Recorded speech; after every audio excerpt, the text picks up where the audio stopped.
Students, अपना चल रहा था प्रश्न संग्रह 15.4 और प्रश्न संग्रह 15.4 में इसके पहले हम लोगों ने 2 प्रश्न कर लिया था। तब हम लोग आगे बढ़ते हैं और चलते हैं तीसरे प्रश्न की तरफ। समलंब चतुर्भुज से रिलेटेड क्वेश्चन हम लोग कर रहे थे प्रश्न संग्रह 15.4 में। यहाँ पे 15.4 लिखा मैंने, 5.4 प्रश्न संग्रह 5.4 में। तो 5.4 का तीसरा क्वेश्चन जो कि लास्ट क्वेश्चन है, ध्यान से देखिए। आकृति में चतुर्भुज एबीसीडी में भुजा बीसी छोटा है भुजा एडी से और भुजा बीसी समांतर है भुजा एडी के। अब बीसी और एडी में 2 संबंध बता रहे हैं। एक तो बीसी जो है वो छोटा है, एडी बड़ा है, और दूसरा बीसी और एडी दोनों आपस में समांतर है। तो यहाँ डायग्राम से आप देख सकते हैं कि बीसी छोटा है, एडी बड़ा है। बीसी छोटा है, एडी बड़ा है, और बीसी और एडी दोनों आपस में समांतर है। समांतर मतलब इनके बीच की दूरी कैसी रहेगी? हमेशा समान रहेगी। तथा आगे क्वेश्चन क्या है? तथा यदि भुजा बीए सर्वांगसम भुजा सीडी, ये देखिए, ये जो बीए और सीडी असमांतर भुजाएं हैं, ये दोनों आपस में सर्वांगसम है। बीए सीडी ये दोनों की लंबाई समान है, सर्वांगसम है। तो सिद्ध कीजिए, क्या सिद्ध करना है?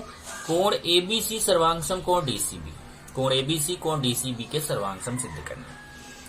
मैंने आपको पहले बताया है कि जिस प्रश्न में सिद्ध कीजिए आ जाता है वहां पे आपको दत्त लिखना रहता है और साध्य लिखना रहता है। और दत्त और साध्य आपको अपने मन से नहीं लिखना है, वो इसी प्रश्न से ही लिखना रहता है। केवल ध्यान रखना है कि जहां पे ये सिद्ध कीजिए आ गया ना, सिद्ध कीजिए, इसके पहले की ये जो पूरा प्रश्न है वो दत्त में आ जाएगा, और सिद्ध कीजिए के बाद का जो पूरा प्रश्न है वो साध्य में आ जाएगा। फिर से सुनिए, सिद्ध कीजिए शब्द के पहले का तो सिद्ध कीजिए, देखो इतना तो सिद्ध कीजिए कि इसके पहले का जितना पूरा प्रश्न है ये दत्त में लिखा जाएगा, और सिद्ध कीजिए कि के बाद का जितना प्रश्न है वो साध्य में लिखा जाएगा। तो दत्त में क्या लिखेंगे? देखिए, आकृति में चतुर्भुज एबीसीडी में भुजा बीसी छोटा है भुजा एडी, भुजा बीसी समांतर है भुजा एडी के, तथा यदि भुजा बीए सर्वांगसम भुजा सीडी, देखिए यहाँ सीडी तक जो है दत्त में लिख दिया। दत्त मतलब जो दिया हुआ है, और सिद्ध कीजिए मतलब जो हमें पता करना, जो निकालना, जो ज्ञात करना है। क्या सिद्ध करना है? कोण एबीसी सर्वांगसम कोण डीसीबी, कोण एबीसी सर्वांगसम कोण डीसीबी। अब चलिए रचना पे चलते हैं। रचना यहाँ पे करनी, रचना मतलब क्या बताया था कि साध्य को प्राप्त करने के लिए, जो सिद्ध करना है उसको प्राप्त करने के लिए जो आकृति में परिवर्तन करना पड़ता है उसको रचना करते हैं। तो देखिए, मैं आकृति में परिवर्तन करने चल रहा हूं। यहां से मैं लंब खींचूंगा, ये देखिए यहां आके 90 अंश का कोण बनाएगा, और यहां से भी मैं लंब खींच रहा हूं, ये भी यहां आके 90 अंश का कोण बनाएगा। और इनका नाम दे देता हूं अपने मन से कुछ भी, जैसे एबीसीडी है तो मान लो मैं यहां पे दे देता हूं ई एफ, चलिए ई एफ नाम दे दिया। ओके, तो रचना में मैं ये बताऊंगा कि बीई जो है वह एडी पे लंब खींच दिया, और सीएफ भी है जो है वो एडी पे लंब खींच दिया। यहाँ पे रचना में लिखेंगे रेख बीई लंब भुजा एडी तथा रेख, देख लीजिए, बीई लंब एडी और सीएफ भी लंब एडी, सीएफ लंब भुजा एडी खींचा। ये हो गया रचना। अब आते हैं उपपत्ति। उपपत्ति का मतलब होता है कि साध्य जो है इसको हमें सिद्ध करना, जो है उसको प्राप्त करना, उसको निकालना। अब इसके लिए देखो हमें क्या क्या करना है, मैं आपको पूरा पहले एक बार में डायग्राम में समझा देता हूँ। पहले हमें ये जो 2 त्रिभुज बन रहे हैं ना, त्रिभुज बीईए और त्रिभुज सीएफडी, इन दोनों त्रिभुजों को सर्वांगसम सिद्ध करना है। और जब ये दोनों त्रिभुजों को हम सर्वांगसम सिद्ध कर देंगे तो हम जानते हैं दो त्रिभुज सर्वांगसम हो जाते हैं तो उनके अन्य घटक अपने आप सर्वांगसम हो जाते हैं, तो कोण ए अपने आप कोण डी के बराबर हो जाएगा। ये चीज हमने प्रश्न 2 में पिछले लेक्चर में किया था, सेम वही काम हम यहाँ पे करेंगे। ओके, जितना हमने प्रश्न 2 में किया था वो सब यहाँ करने चल रहे हैं। तो सबसे पहले यहाँ पे बता देंगे, देखिए कि ये BCAD के समांतर है और BCAD के समांतर है तो समांतर रेखाओं के बीच की दूरी हमेशा समान होती है, इसलिए ये समांतर रेखाओं के बीच की दूरी BE और CF ये दोनों आपस में समान हो जाएंगे। तो पहला कारण तो यही देंगे हम, यहाँ पे लिखेंगे समांतर रेखाओं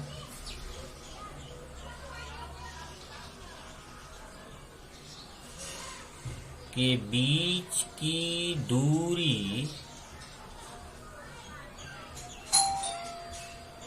समान होती है, इसलिए BE जो है वह बराबर होगा CF के। इसको समीकरण 1 कर देंगे।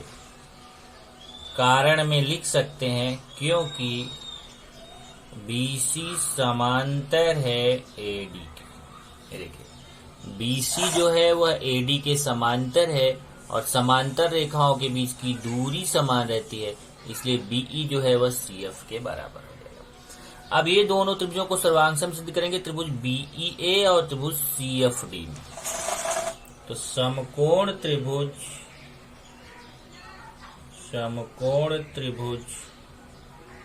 BEA तथा समकोण त्रिभुज CFD में दो चीजें यहाँ पे हम समान दिखाएंगे। क्या क्या दो चीजें समान दिखाएंगे? ये देखिए बहुत आसान है दो चीजें समान दिखाना। एक तो 90 अंश के सामने इसका कर्ण 90 अंश के सामने इसके कर्ण के बराबर है और इसकी एक भुजा BE इसकी एक भुजा CF के सर्वांगसम। तो यहाँ पे पहला हो गया कर्ण BA सर्वांगसम कर्ण CD। ये कहाँ पे? दत्त से ये दिया हुआ है। और भुजा BE सर्वांगसम भुजा CF ये कहाँ से? ये देखिए समीकरण 1 से BE CF के बराबर है। समीकरण 1 से, इसलिए त्रिभुज BEA सर्वांगसम हो जाएगा त्रिभुज CFD के। कौन सी कसौटी? कर्ण भुजा कसौटी।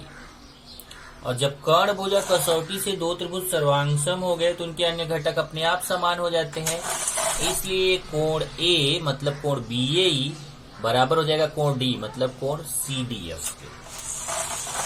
इसलिए कोण BAE सर्वांगसम हो जाएगा कोण CDF। कारण ऐसे देखिए शॉर्ट में लिखेंगे, सर्वांगसम त्रिभुजों के संगत कोण। सत्रिसको मतलब सर्वांगसम त्रिभुजों के संगत कोण। तो जब कोण BAE सर्वांग, देख लीजिए यहाँ पे, जब कोण BAE मतलब कोण A कोण D के सर्वांगसम हो गया तो कोण A को हमने कोण BAE लिख दिया, कोण D को कोण CDF लिख दिया। अब कोण A को हम कोण BAD भी लिख सकते हैं और कोण D को कोण CDA भी लिख सकते हैं। तो केवल नाम बदल गया, कोण वही है, इसलिए कोण BAD सर्वांगसम कोण CDA ये समीकरण 2 क्योंकि AEFD एक रेखी है। ये देखिए यहाँ पे बता देंगे कि जब AEFD एक रेखीय है, देखा पूरा एक रेखीय है, इसलिए चाहे इसको BAE बोलो तब भी कोण ए होगा, चाहे BAD बोलो तब भी कोण ए ही होगा। ऐसे कोण डी को बोलना चाहे कोण CDF बोलो चाहे कोण CDA बोलो, उससे कोई फर्क नहीं है क्योंकि एक रेखा है। अब जब ये दो त्रिभुज सर्वांगसम हो गए तो उसके अन्य कोण अपने आप समान हो गए। ओके, तो ये आपका सिद्ध हो गया। अब यहां से देखिए ये कोण B और कोण A दोनों को जोड़ेंगे तो 180 अंश होगा अंतः कोण, और कोण C और कोण D को भी जोड़ के कितना होगा 180 अंश अंतः कोण। चलिए इसको कर लेते हैं। क्योंकि BC समांतर AD तथा BA तिर्यक रेखा है, इसलिए कोण B को क्या बोलेंगे, कोण ABC प्लस कोण BAD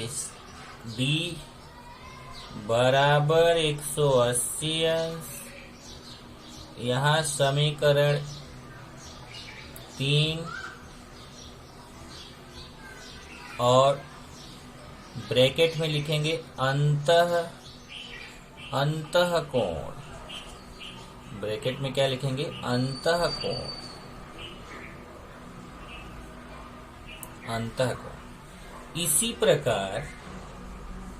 इसी प्रकार देखेंगे तो BC समांतर, ये देख लीजिए कोण BC समांतर AD, BA तिर्यक रेखा इसलिए कोण B प्लस कोण A बराबर 180 अंश। कोण B को हम ABC बोलेंगे और कोण A को हम BAD बोलेंगे।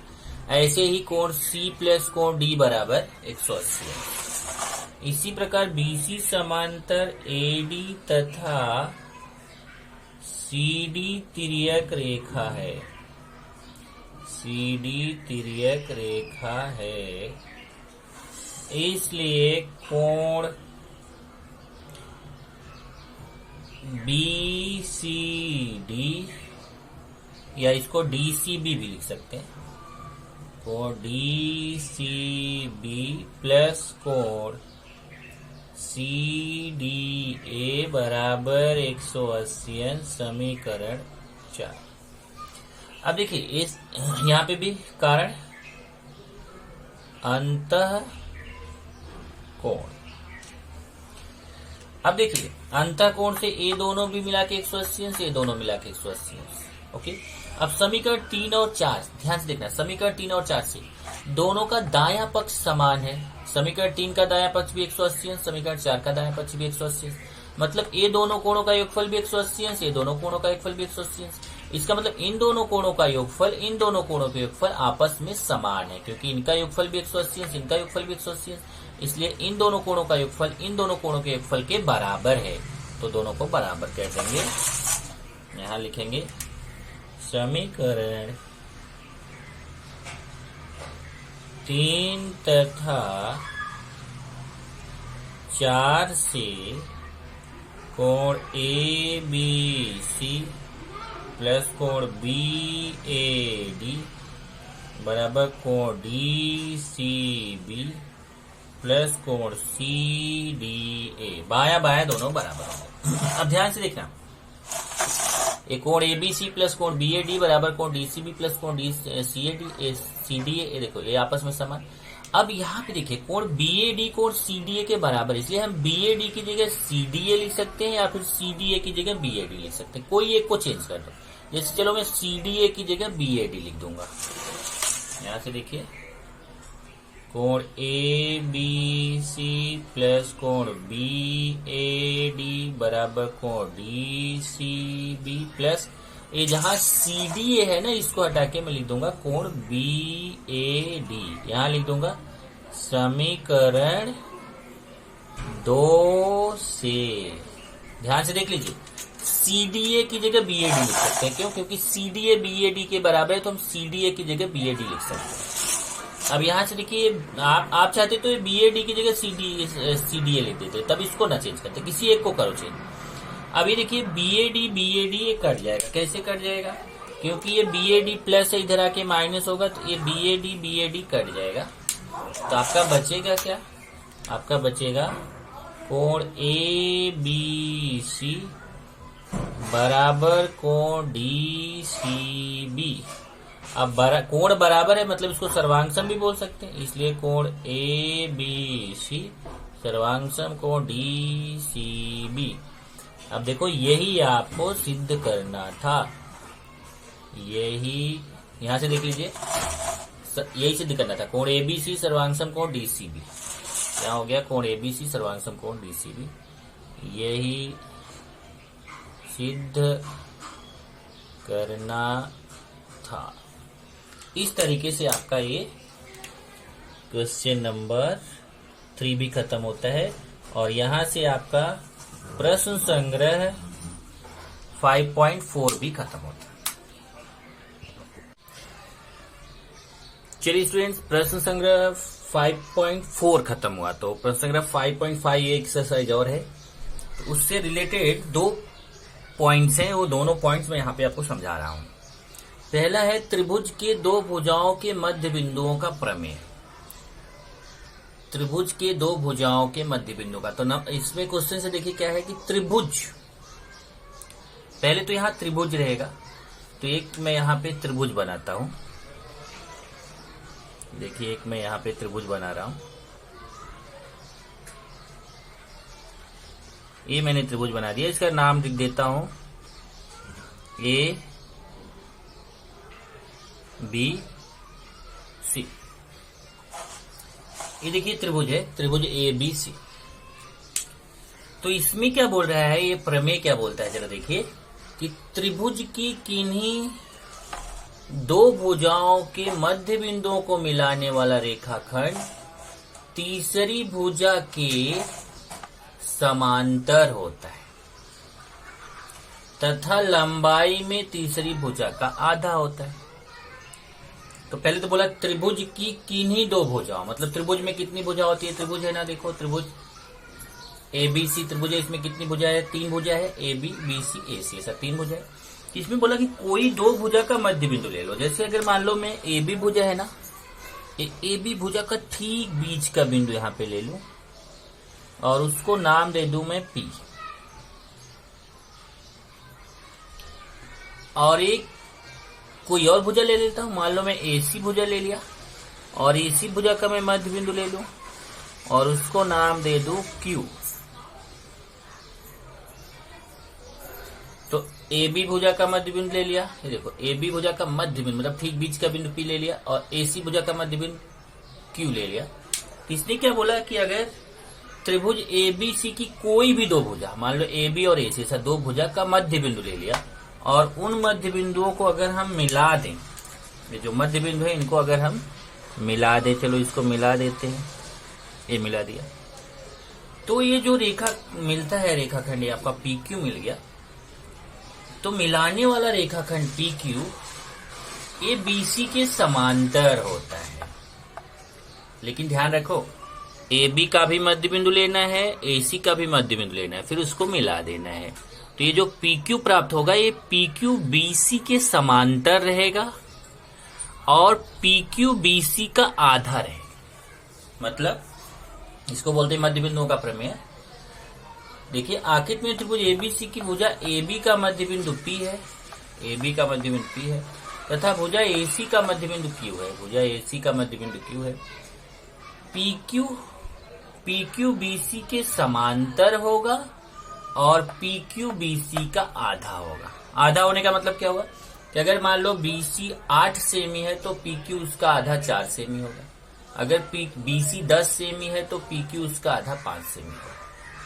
यह है मध्य बिंदुओं का प्रमेय। अब त्रिभुज की 2 भुजाओं के मध्य बिंदुओं के प्रमेय का विलोम। विलोम क्या है जरा देखते हैं। त्रिभुज की किसी एक भुजा के मध्य बिंदु, अब देखो उसमें 2 भुजा का मध्य बिंदु लेना था, इसमें किसी एक भुजा के मध्य बिंदु से जाने वाला तथा दूसरी भुजा के समांतर रेखाखंड तीसरी भुजा को समद्विभाजित करता है। इसमें क्या बता रहा है जरा ध्यान से समझिए। इसमें क्या बोल रहा है कि अगर मान लीजिए एक त्रिभुज है, चलिए अभी मैं एक त्रिभुज लेता हूं, ये त्रिभुज हो गया, मान लेते हैं इस त्रिभुज का नाम है पी क्यू आर। इस त्रिभुज में किसी भी एक भुजा का ध्यान रखना, अब उसमें दोनों भुजा का मध्य बिंदु बोला था, इसमें केवल कोई एक भुजा का मध्य बिंदु लेंगे। मान लो हम ये तीन भुजा है ना, P Q P R Q R, इसमें से कोई भी एक भुजा का मध्य बिंदु ले लिया। मान लो हमने भुजा पी क्यू का मध्य बिंदु ले लिया, ये मध्य बिंदु हमने ले लिया एम,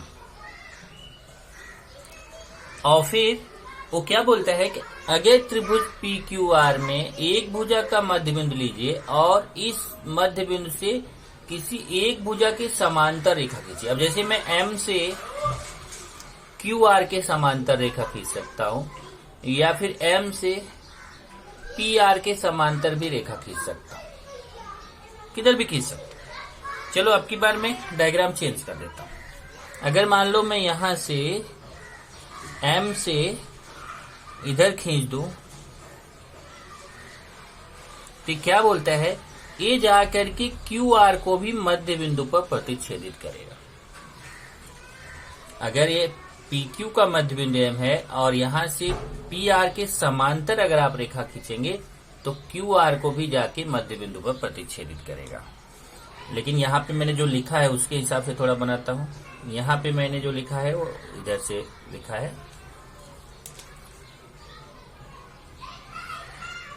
यहाँ पे क्या लिखा देखो, आकृति में त्रिभुज पी क्यू आर में यदि बिंदु एम यह है, भुजा पी क्यू का मध्य बिंदु है।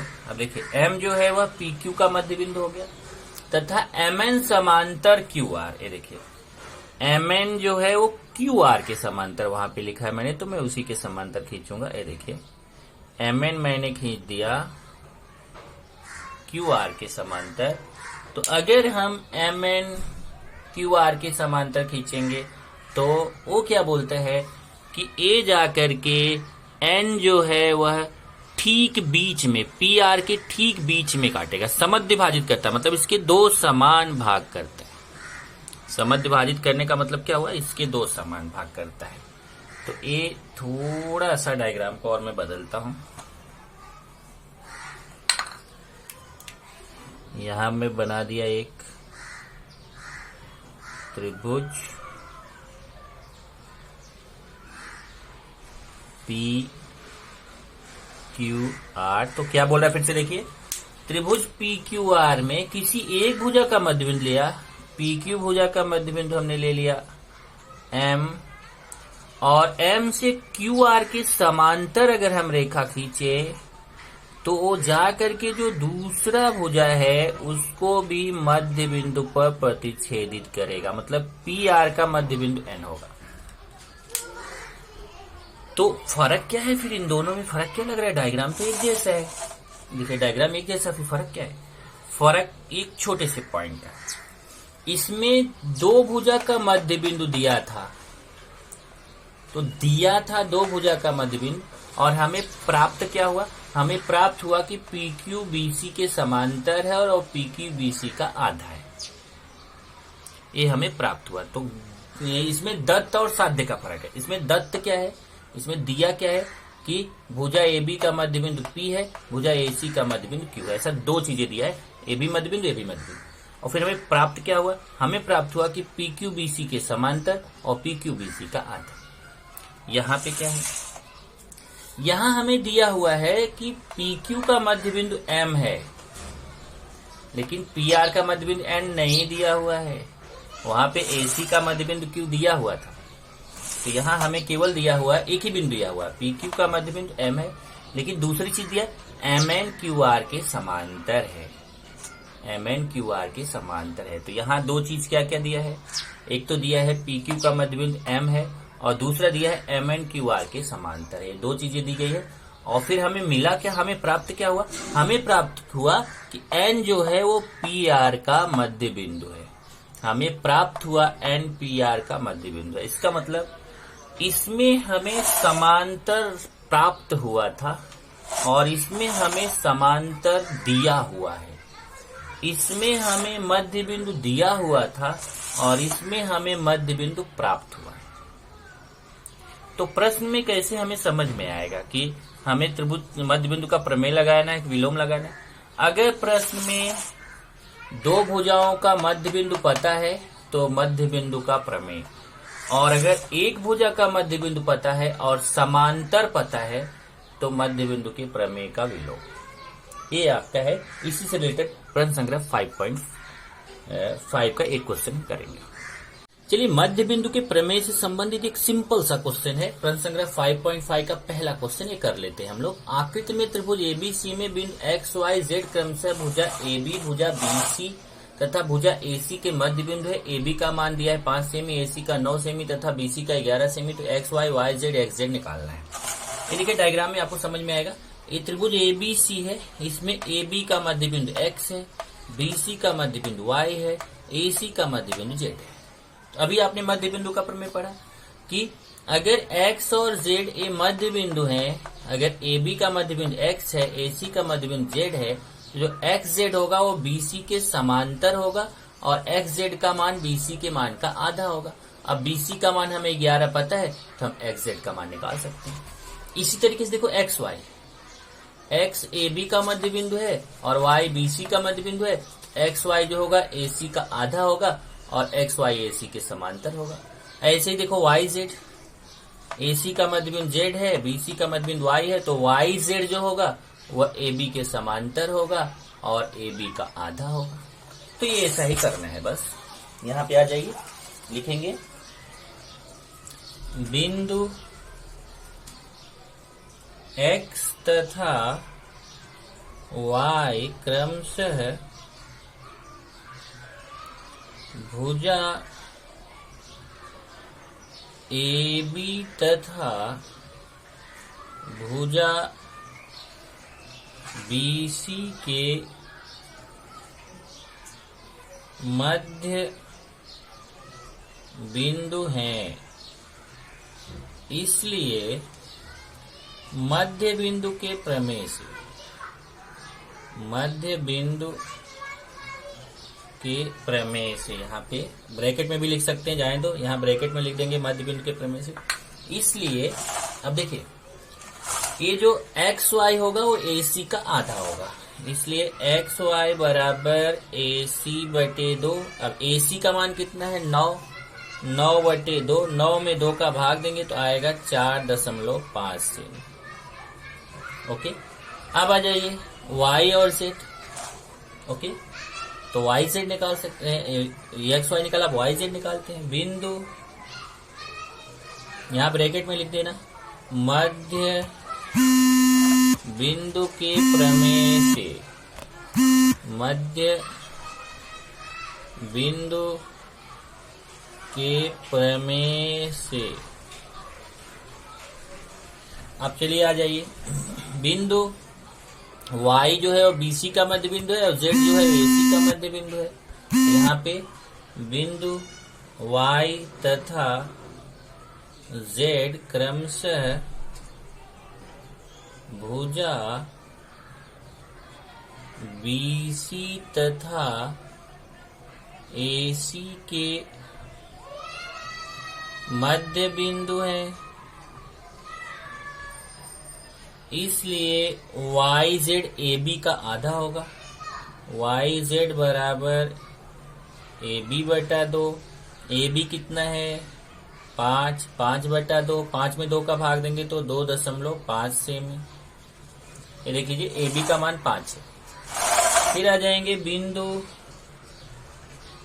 यहाँ पे भी लिख देंगे मध्य बिंदु के प्रमेय से, मध्य बिंदु के प्रमेय से। इसी तरीके से एक्स जेड निकाल सकते हैं। बिंदु एक्स तथा जेड क्रमशः भुजा, अब देखिए एक्स AB का और जेड AC का मध्य बिंदु है, भुजा AB तथा AC के मध्य बिंदु हैं, इसलिए एक्स जेड जो होगा वह बीसी का आधा होगा। देखिए एक्स जेड बीसी का आधा होगा। एक्स जेड बराबर बीसी बटे 2, बीसी का मान 11 है, 11 बटे 2, 11 में 2 का भाग देंगे तो आएगा 5.5 सेमी। इस तरीके से आपका ये उत्तर आ जाएगा। उत्तर एक्स वाई का मान आया 4.5 सेमी, वाई जेड का मान आया 2.5 सेमी, एक्स जेड का मान आया 5.5 सेमी। और यहाँ पे भी ब्रैकेट में लिखना ना भूलें, मध्य बिंदु के प्रमेय से। इस तरीके से बहुत आसान सा क्वेश्चन था। एक बार फिर से डायग्राम में आपको दिखा देता हूँ। ये देखिए, ये जो एक्स वाई है वो एसी का आधा होगा, एक्स वाई एसी का आधा होगा मध्य बिंदु के प्रमेय से, और वाई जेड ए बी का आधा होगा मध्य बिंदु के प्रमेय से, और एक्स जेड बीसी का आधा होगा मध्य बिंदु के प्रमेय से।